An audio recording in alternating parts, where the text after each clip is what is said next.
하시겠습니다. 자녀의 신앙 교육. 아멘. 저와 앞에 계신 분들과 먼저 인사를 나누겠습니다. 반갑습니다. 감사합니다. 은혜 받으시다. 오늘 이렇게 거룩한 주일날 예배에 참여하신 여러분을 진심으로 환영하고 축복합니다. 오늘은 어린이 주일로 지키게 되었습니다. 여러분, 어린이 주일이라고 하면은 또 어린이에 대해서 생각해 보는 계기가 되어집니다. 어린 영혼들을 하나님께로 인도해서 신앙적으로 교육하는 일에 힘써야 될 줄로 믿습니다. 어린아이들을 내게로 오는 것을 금하지 말라. 하나님의 나라가 이런 자의 것이니라 라고 예수님께서도 말씀해 주셨습니다. 그래서 어린 심령들을 자꾸 주님 앞에 이끌어와서 그들이 한 번이라도 예배에 접할 수 있도록 그렇게 돕는 일에 우리 어른들은 힘써야 될 줄로 믿습니다. 오늘은 이제 출애굽한 이후에 40년간의 광야 생활을 끝내고 가나안 땅에 입성한 이스라엘 백성들은 여호수아를 앞세워서 여러 전투에서 승리하게 됩니다. 그리고 그 다음 세대, 제2세대 사람들은 가나안을 온전히 점령하지 못한 결과 여러 가지 어려움에 빠지게 되는 것을 보게 됩니다. 여러분, 사사기 2장 1절 보겠습니다. 여호와의 사자가 길갈에서부터 보김으로 올라와 말하되 내가 너희를 애굽으로부터 올라오게 하여 내가 너희의 조상들에게 맹세한 땅으로 들어가게 하였으며 또 내가 이르기를 내가 너희와 함께 한 영원한 언약을 어기지 아니하리니 라고 말씀해 주고 있습니다. 여러분, 여호와의 사자가 라는 말씀이 나옵니다. 이것은 천사가 아니라 하나님 자신을 나타내 주고 있습니다. 내가 이루기를 내가 이렇게 자꾸 말씀을 해주고 있는데 이것은 하나님의 천사가 아니라 여호와 하나님께서 직접 이스라엘 백성들에게 말씀하여 주고 있는 것을 가리키게 됩니다. 여러분, 하나님께서 직접 주신 말씀이 무엇이냐? 첫 번째로는 가나안 초기의 시대의 교육을 한번 살펴보려고 합니다. 가나안 초기 시대의 교육. 여러분, 2절 보면은 너희는 이 땅의 주민과 언약을 맺지 말며 그들의 제단들을 헐라하였거늘 너희가 내 목소리를 듣지 아니하였으니 어찌하여 그리하였느냐 라고 말씀해 주고 있습니다. 여러분, 하나님께서는 분명히 가나안 원주민들과 언약을 맺는 것을 용납하지 않았습니다. 그 말은 무슨 말이냐면은 언약을 맺고 그들과 함께 거한다? 그러면은 우상 숭배 문화에 젖어들게 되었습니다. 그래서 우상 숭배를 하지 말라라고 말씀해 주고 있습니다. 가나안 족속은 결코 파괴의 대상이지 문명 문화의 이름으로 보호할 대상이 아니라고 하는 사실을 우리에게 말씀해 주고 있습니다. 여러분, 성경은 우리에게 피 흘리기까지 죄를 대적해야 된다라고 말씀해 주고 있습니다. 그래서 이제 죄라고 하는 것이 있으면은 그것을 보호하거나 문화라는 명목으로 우리가 따라갈 것이 아니고 어떠한 그러한 성경에 위배되는 죄라고 하는 것을 우리는 단호하게 거부해야 될 줄로 믿습니다. 그래서 이러한 거부를 해야 되는데 어찌하여 그렇게 하였느냐? 이것을 다르게 번역하면 어떻게 너희가 그럴 수 있느냐? 가나안 원주민을 쫓아내지 아니하고 우상을 받아들여 섬긴 것을 보면서 이것은 하나님을 버린 것이다 라고 말씀해 주고 있습니다. 그래서 그들과 통혼을 하고 우상 숭배를 받아들이는 것은 자녀 교육을 믿음으로 하지 않겠다라고 하는 것과 같은 것입니다. 여러분, 3절 볼까요? 그러므로 내가 또 말하기를 내가 그들을 너희 앞에서 쫓아내지 아니하리니 그들이 너희 옆구리에 가시가 될 것이며 그들의 신들이 너희에게 올무가 되리라 하였노라 라고 말씀해 주고 있습니다. 여러분, 가시에 옆구리에 가시가 된다. 옆구리에 가시게 된다. 이것은 여러분 가시를 찔려본 분은 아마 알 거예요. 얼마나 아픕니까? 여러분, 가시가 손끝에만 찔려도 그 가시로 인해서 온 신경이 다 쓰게 되었습니다. 그런데 옆구리에 가시가 찔린다? 그럼 옆구리가 상당히 아플 것입니다. 그리고 걷는데도 불편할 것입니다. 행동하는데도 불편할 것입니다. 그래서 도저히 쑤시고 아파서 꽉꽉 찔러가지고 행동을 못하는 거예요. 그런데 옆에 가시가 된다. 가장 가까이에서 괴롭힌다. 절대 떨어지지 않는 고통, 가장 치명적인 아픔이라는 뜻을 가지고 있습니다. 그러니까 가장 가까운 사람, 여러분을 괴롭히는 거예요. 가장 가까운 사람이 누굽니까? 여러분 가족들밖에 없습니다. 남편과 아내와 자녀들, 이 사람들이 여러분을 괴롭히는 거예요. 신앙생활을 하면서 이제 신앙생활을 못하게 하거나 방해하거나 또는 여러 가지 경우로 어렵게 하는 경우가 있습니다. 그것이 바로 옆구리에 가시가 된다는 거예요. 때로는 자식이, 때로는 부모님이, 때로는 남편이, 때로는 아내가, 때로는 형제가 치명적인 아픔을 줄 수 있다라고 하는 것입니다. 그리고 또 올무가 되게 하리라 라고 말씀해 주고 있습니다. 가시 옆구리에 가시가 될 것이요 그들이 신들이 너희에게 올무가 되리라 하였노라 라고 말씀해 주고 있습니다. 여러분, 올무는 뭐예요? 짐승을 잡는 덫과 올가미를 나타내 주고 있습니다. 짐승을 잡는 덫이나 올가미는 짐승들이 자주 다니는 길목에 설치합니다. 그 주변에 주변이나 또 고리로 대부분 올무를 놓지 않습니까? 그래서 그 고리 안에 들어가게 되면은 착 이렇게 잡히게 되어 있습니다. 그게 올무예요. 여러분, 아담과 하와가 하나님께서 금하신 열매를 보고 먹음직도 하고 보암직도 하고 지혜롭게도 할 만큼 탐스럽기도 한 나무의 열매를 따먹게 됩니다.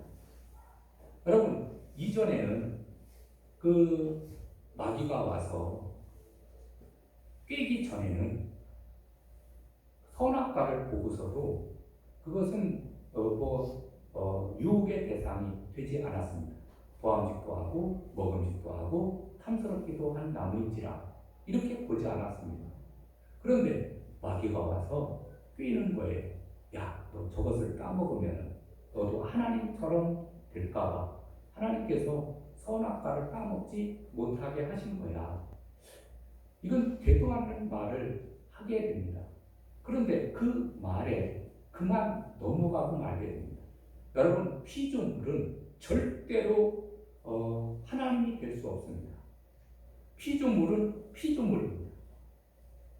남들보다 조금 더 잘나고 못나고 더 가지고 또 못 가지고 이 차이는 조금 있지만 피조물은 절대로 하나님이 될 수 없어요. 근데 마귀가 와서 살짝 끼니까 결국은 아담과 하와, 인류의 최초의 인류였던 아담과 하와도 넘어갔던 것을 보게 됩니다. 그런데 마찬가지로 이 올무에 걸리게 되면 목을 조이게 됩니다. 가정을 조이게 됩니다.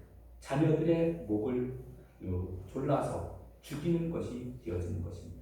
여러분, 이게 우상숭배에 빠지게 되면 모두 다 온 가족들이 전부 올가미에 걸려서 목 졸라 죽듯이 죽게 되는 거예요.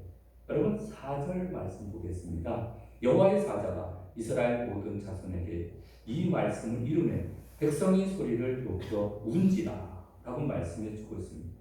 그래서 이곳 이름을 복임이라 하였더라 라고 말씀해 주고 있습니다. 그 복임이라는 뜻은 바로 뭐냐면은 우는 자들께 얼마나 울었는지 지명의 이름이 아예 우는 자들이라고 이름을 붙였다라는 사실입니다. 그들은 이제 자신의 죄 때문에 울었습니다. 자신이 이제 하나님을 말씀에 순종하지 못하고 또 하나님의 말씀을 거부하고 그래서 우상을 숭배하고 죄악 가운데 거했거든요. 그래서 하나님 앞에 또 회개하면서 울었다라고 하는 것을 말씀해 주고 있습니다. 그런데 신기한 것은 이 울면서 회개가 일어나고 회개가 일어나면은 변화가 일어나야 되잖아요. 근데 복임에 살고 있었던 사람들은 우리가 이제는 잘못했구나 라고 울면서 그들의 행동은 변화가 일어나지 않았던 것을 보게 됩니다. 그래서 잘못했구나 라고 하고서 그걸로 끝나요. 여러분 오늘날 보면은 주일날 교회에 와서 예배를 드립니다. 예배를 잘 드리고 나도 앞으로 이제는 그렇게 살아야 되겠다.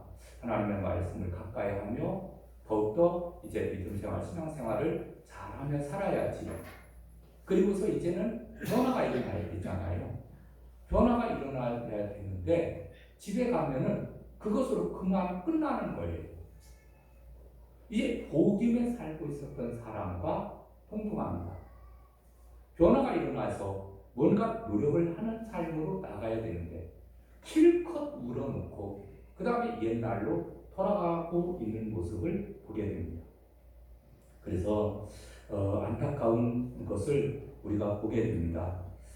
두 번째로는 이스라엘은 다음 세대를 신앙으로 교육하지 못했다라고 하는 사실입니다.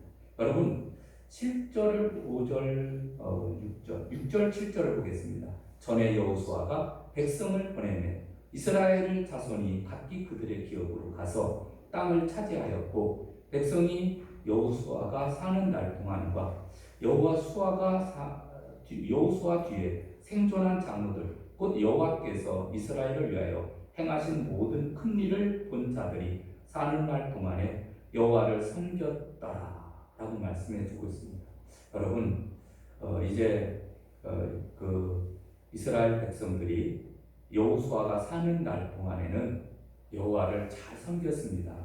그런데 점점 다음 세대는 여호와를 섬기지 못했던 것을 보게 됩니다.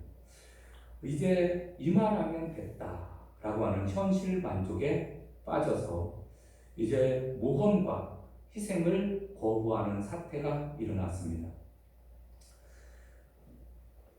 처음에 신앙생활을 할 때도 우리는 그렇게 신앙생활을 했습니다. 우리가 신앙생활할 때 더욱더 은혜 받기를 위해서 힘쓰고 더욱더 축복받기 위해서 노력하고 애썼습니다.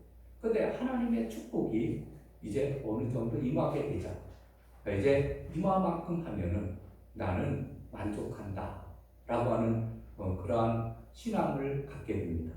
그래서 더 이상 열심히 기도도 하지 않고 더 이상 열심히 또 전도도 하지 않고 더 이상 열심히 예배 드리거나 또 말씀을 가까이 하지 않는 현상이 일어납니다. 현실에 안주하는 생활의 모습을 보게 됩니다. 여러분 이렇게 가나안 땅에 들어가서 이마만큼 정복했으면 됐지 않았겠나요? 여러분 이마만큼이라는 것은 없습니다. 자기의 기준에 따라서 이마만큼 우리가 50% 정복을 했으면 괜찮겠지. 80% 정복했으면 괜찮겠지. 이것은 없어요. 하나님께서는 100%를 요구하거든요. 100% 완전히 가나안 원주민들을 내쫓고 열심히 신앙생활을 해야 됩니다. 그런데 안주해 버리는 거예요. 우리의 신앙생활도 이와 마찬가지가 아닌가. 여러분 무력감에 빠져서 이대로가 좋다라고 하는 현실 속에 빠지게 됩니다. 꿈도 없고 이상도 없고 새로운 가치에 대한 도전도 없습니다. 서서히 이제 신앙이 죽어가게 되어지는 것을 보게 됩니다. 여러분, 우리가 이제 신앙생활을 할 때 우리는 안주하며 신앙생활을 하지 말아야 될 줄 믿습니다. 사도 바울은 표대를 향해서 그리스도 예수 안에서 위에서 부르심을 받은 상을 위해서 열심히 달려간다 라고 말씀해 주고 있습니다. 여러분, 끝까지 주님의 나라에 이를 그날까지 꿈과 비전과 희망과 소망을 잃어버리지 마시기 바랍니다. 그 꿈과 희망을 잃어버리게 되면 그 순간부터 도태되는 거예요. 여러분, 성대교회도 이제 교회에 대한 비전과 꿈을 늘 가지고 더욱더 열심히 더욱더 헌신하며 충성하며 신앙생활을 해야 됩니다. 그래야 교회도 복을 받고 가정도 복을 받고 또 자녀들도 복을 받고 우리의 삶도 복을 받을 수 있는 거예요. 그냥 안주하게 되면 도태되어 된다니까요. 그 다음에 신앙 체험이 단절되게 되어집니다. 여호와를 알지 못하는 세대가 비극을 맞는 또 다른 원인은 신앙 체험이 없는 일입니다. 신앙 체험이 없어요. 다시 한번 7절 말씀을 볼까요? 백성이 여호수아가 사는 날 동안과 여호수아 뒤에 생존한 장로들 곧 여호와께서 이스라엘을 위하여 행하신 모든 큰 일을 본 자들이 사는 날 동안에 여호와를 섬겼더라 라고 말씀해 주고 있습니다. 여호와께서 이스라엘을 위해서 행하신 모든 큰 일을 본 자들이 사는 날 동안에 이렇게 말씀해 주고 있습니다. 그러니까 하나님의 능력을 체험했던 세대가 1세대예요. 1세대. 1세대는 하나님이 살아계심을 느꼈어요.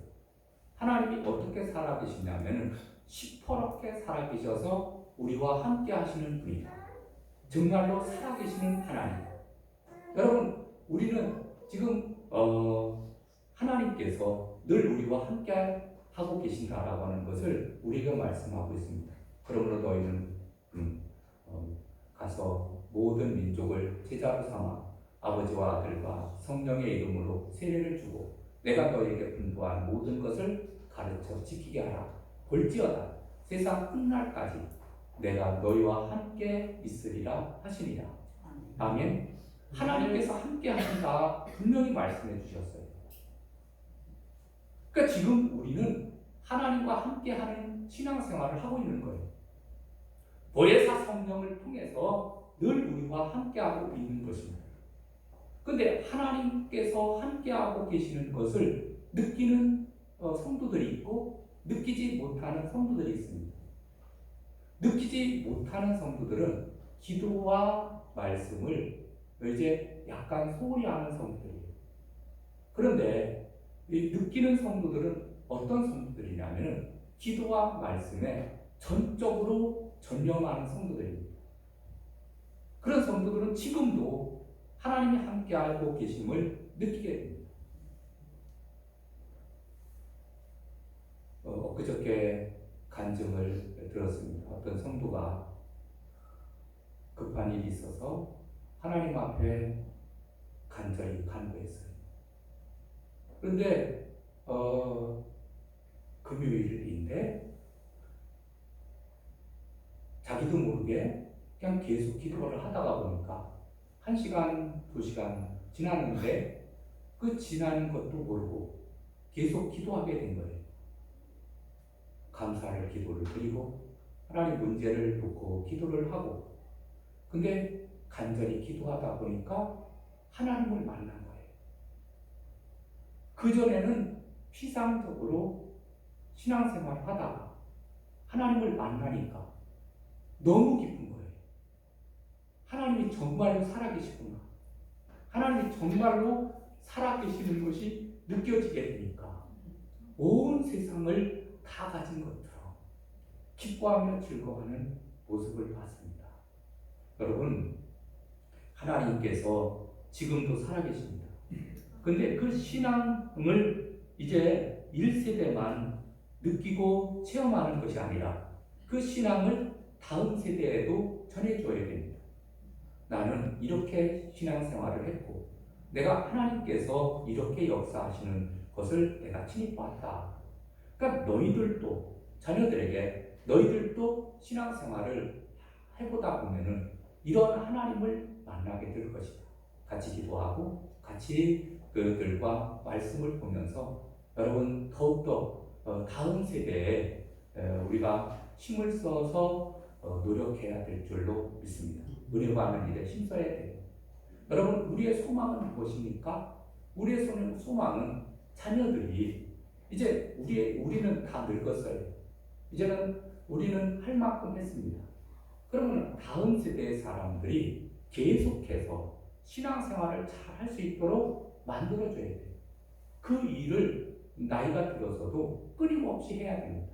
기도해주고 그리고 권면해주고 그래서 끊임없이 주일날 되면은 예배에 참석할 수 있도록 만들어줘야 됩니다. 그럴 때 하나님의 역사가 임하게 되는 줄로 믿습니다. 세 번째, 자녀의 신앙교육에 무관심하면은 불신자가 나옵니다. 불신자가 나옵니다. 여러분 10절 말씀을 보겠습니다. 그 세대 사람도 다 그 조상에게로 돌아갔고 그 후에 일어난 다른 세대는 여호와를 알지 못하며 여호와께서 이스라엘을 위하여 행하신 일도 알지 못하였다 라고 말씀해 주고 있습니다. 그런데 여기서 중요한 말이 나와요. 다른 세대라는 말이 나옵니다. 여러분 다른 세대라고 하는 것은 전혀 엉뚱한 세대거든요.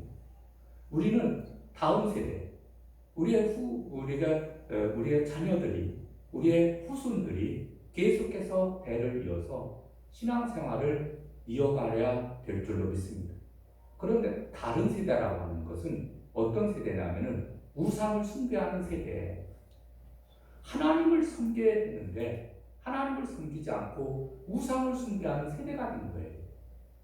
그러니까 하나님의 진노를 사서 하나님의 축복을 받지 못하고 하나님의 역사를 보지 못하는 세대가 되었다라고 하는 것을 말씀해 주고 있습니다.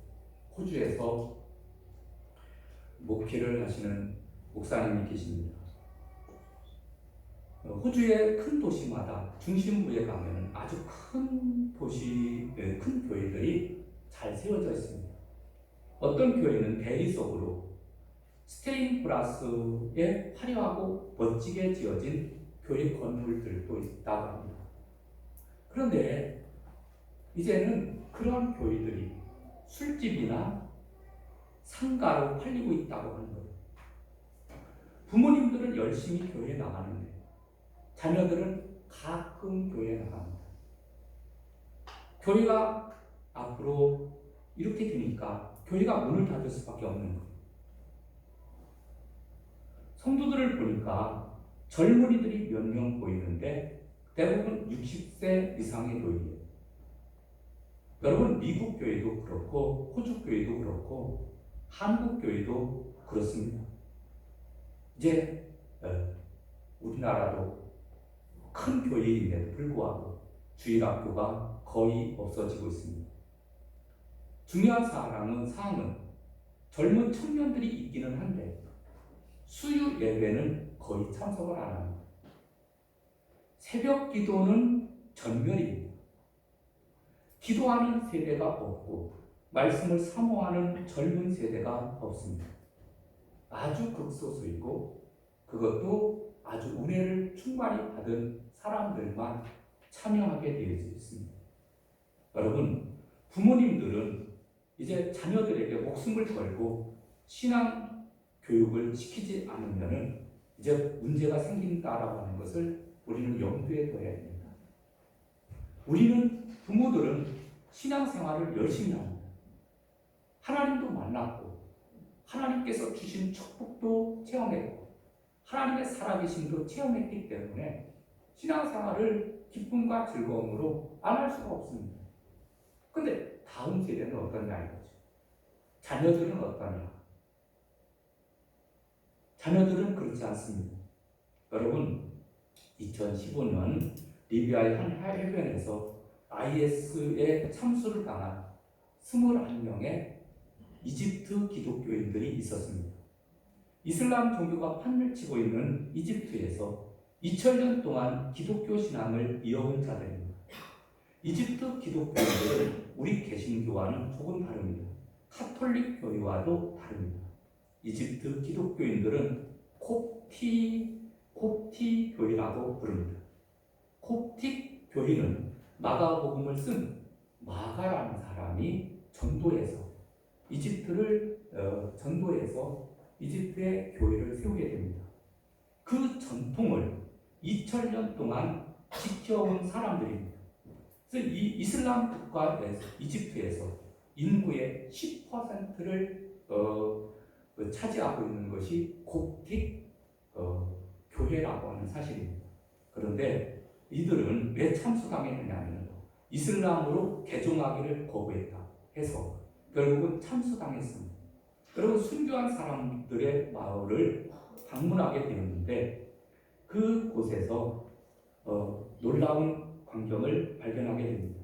손에 아들을 잃은 어머니는 이 아들이 하늘에서 면류관을 쓰고 있다라고 하는 사실을 알고 기뻐하고 있었다라고 하는 사실입니다. 이슬람교와 싸워서 이기는 거예요. 여러분, 콥틱 교인은 그동안 이집트에서 그 신앙을 지켜왔는데 10%의 사람들이 어떻게 신앙생활을 했었느냐면은 콥틱 기독교인들은 기도를 많이 합니다.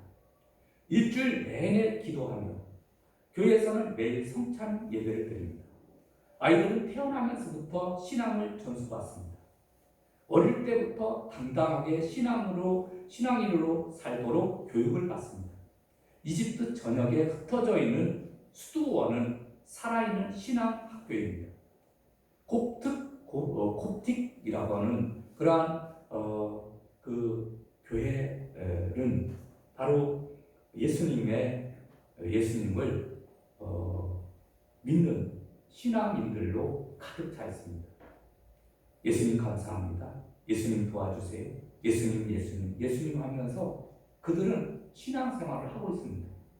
그러니까 2000년이 지나도 그들은 신앙의 공동체를 형성을 하면서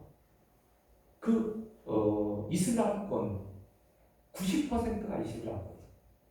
그런데 10%의 사람들은 똘똘 뭉쳐서 신앙을 지켜나가고 있거든요.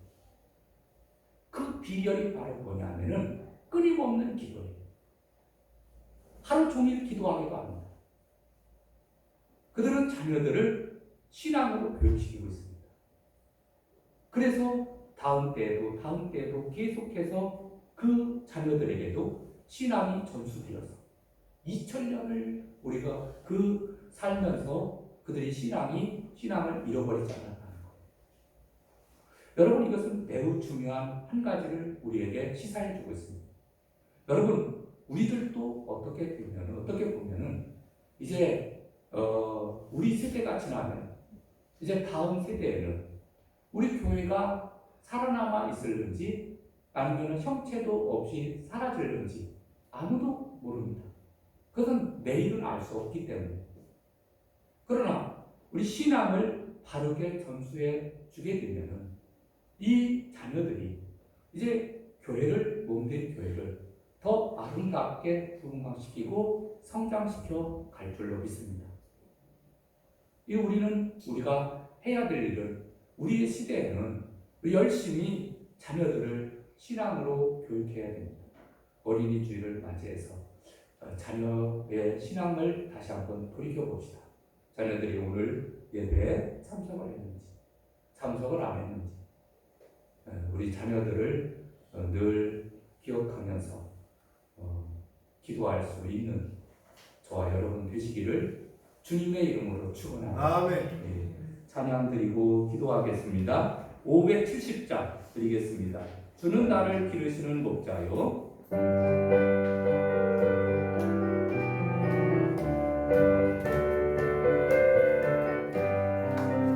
주는 나를 기르시는 목자요. 나를 저리에 귀한 어린 양. 그는 꿀밤 맑은 수명을 따로 나를 인도하여 주신다. 주는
할렐루야로 입혀주신다.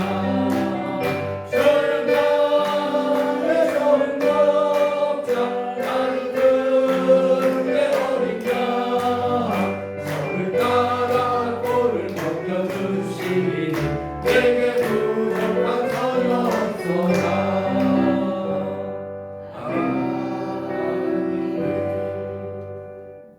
우리 이 시간은 주신 말씀을 생각하면서 기도하시겠습니다. 그래서 다음 세대에 정말로 신앙이 전수되어질 수 있도록 우리 기도에 힘써야 될 줄로 믿습니다. 우리 주여 한번 크게 외치고 기도합니다. 주여!